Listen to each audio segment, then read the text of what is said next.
Hello दोस्तों, कैसे हो आप लोग। उम्मीद करता हूँ बहुत अच्छे और स्वस्थ होंगे आप लोग, क्योंकि जैसा कि श्री कृष्ण ने कहा है कि स्वस्थ शरीर के अंदर ही निर्मल आत्मा का वास होता है।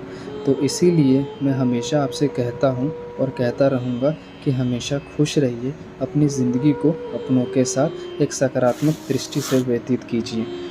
तो दोस्तों, बिना किसी समय को व्यर्थ करते हुए मैं आपको श्री कृष्ण के लिए तथा श्री कृष्ण द्वारा कही गई कुछ बातों को बताना चाहूँगा, जो कि आपकी ज़िंदगी में बहुत ही सकारात्मक तरीके से असर करेंगे, जिससे कि आप ज़िंदगी में अपने के प्रति प्यार तथा आदर की भावना को प्रकट करने का सही तरीका जान पाएंगे और हमेशा खुश रहने के बारे में सीख पाएंगे, जिससे कि आप अपने मानसिक तौर तथा शारीरिक तौर से हमेशा खुश रहकर किसी भी रोगों तथा मानसिक परेशानियों से दूर रह सकेंगे।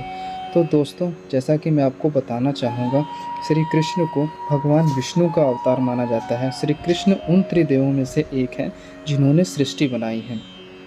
श्री कृष्ण ने पृथ्वी पर अनेक लीलाएं की हैं। उन्होंने ही इंसानों को प्रेम का असली महत्व समझाया है, जो कि आप लोगों को बखूबी ही आभास होगा और इसके बारे में बहुत अच्छे तरीके से ज्ञान होगा। भगवान ने कई बार राक्षसों से धरती की रक्षा की है। वह हमेशा धर्म के पक्ष में खड़े रहते हैं। धर्म नीति शास्त्र का ज्ञान श्री कृष्ण की ही देन है।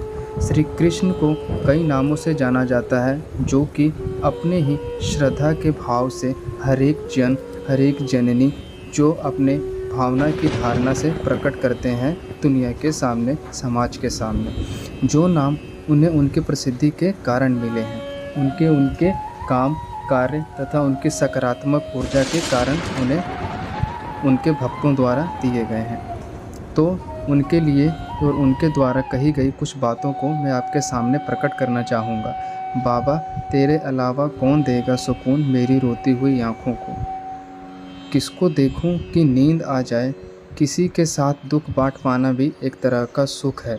मुझे नहीं किसी और को पाने की तृष्णा, मेरे गुरु मेरे आराध्य हो आप श्री कृष्ण। किससे कब और कितना बोलना है, अगर तुमने यह समझ लिया तो तुम जिंदगी के सार्थक बन चुके हो।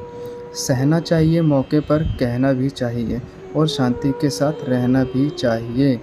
जिसमें प्रेम हो वह हर रिश्ता एक बंधन है, वरना यूं ही नहीं राधे के साथ देवकी नंदन है। जीवन में कभी मौका मिले तो किसी के लिए सारथी बनना स्वार्थी नहीं हो सकता। सेहत के लिए योग और किसी भी ज़रूरत पर सहयोग, दोनों से ही जीवन बदलता है।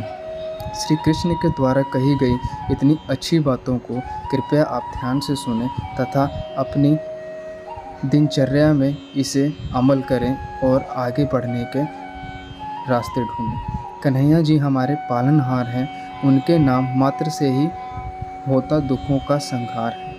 हमारे भविष्य का आधार आज के यथार्थ के लिए एक निर्णय पर निर्भर करता है। जो निर्णय इंसान बहुत सोच बहुत समझ के साथ एक सकारात्मक ऊर्जा के साथ लेता है, तो अवश्य ही उसको ज़िंदगी में, अपने जीवन में आगे सफल होने से कोई भी नहीं रोक सकता। और भगवान श्री कृष्ण हमेशा कहते हैं कि जो इंसान दूसरों के लिए अच्छा सोचता है और अच्छा करता है, अच्छी सोच रखता है, मैं हमेशा उसके साथ रहता हूँ। तो इंसान की सोच ही उसकी सबसे बड़ी पहचान है, वरना दुनिया में एक नाम के अनेक इंसान हैं, तो क्यों ही होंगे अनेक इंसान। धर्म से भरा हृदय धर्म का प्रमार्श देता है और अधर्म से भरा हृदय अधर्म का प्रमार्श देता है। प्रेम सदैव माफ़ी मांगना पसंद करता है और अहंकार सदैव माफ़ी सुनना पसंद करता है। निर्बलता अवश्य ईश्वर देता है, परंतु मर्यादा मनुष्य का मन खुद निर्माण करता है। इसलिए दुखी नहीं कि वह ईश्वर को नहीं मानता, इंसान इसलिए दुखी है वह ईश्वर की नहीं मानता। तो इसलिए दोस्तों, मैं आपसे कहना चाहूँगा कि हमेशा हमें वही करने का प्रयास करना चाहिए जिससे हमारे समाज और हमारे प्रति जो प्रेम भावना है वो बना रहे और लोगों को हम हमेशा अच्छी शिक्षा प्रदान कर सकें, लोगों को दुनिया के रहन सहन, समाज के तौर तरीक़ों से जानकार बना सकें। क्योंकि भगवान श्री कृष्ण ने हमेशा अपनी वाणियों में यही कहा है कि इंसान का जन्म धरती पर सिर्फ सेवा के लिए किया गया है, पर भगवान श्री कृष्ण ये भी कहते हैं कि हमें इस चीज़ का ज्ञान तो शुरू से ही नहीं था कि इंसान को हमने इतनी अच्छे तरीके से एक सकारात्मक ऊर्जा के साथ बनाया और धरती पे भेजा ताकि वो ज्ञान की भावना, ज्ञान के समुद्र को पूरे विश्व में फैला सके। पर जब हमने इसके बारे में सोचा, समझा और सुना तो हमें पता लगा कि धरती के इंसानों ने तो कुछ समय में अपने आप को ही ईश्वर मानने का प्रण ले लिया है।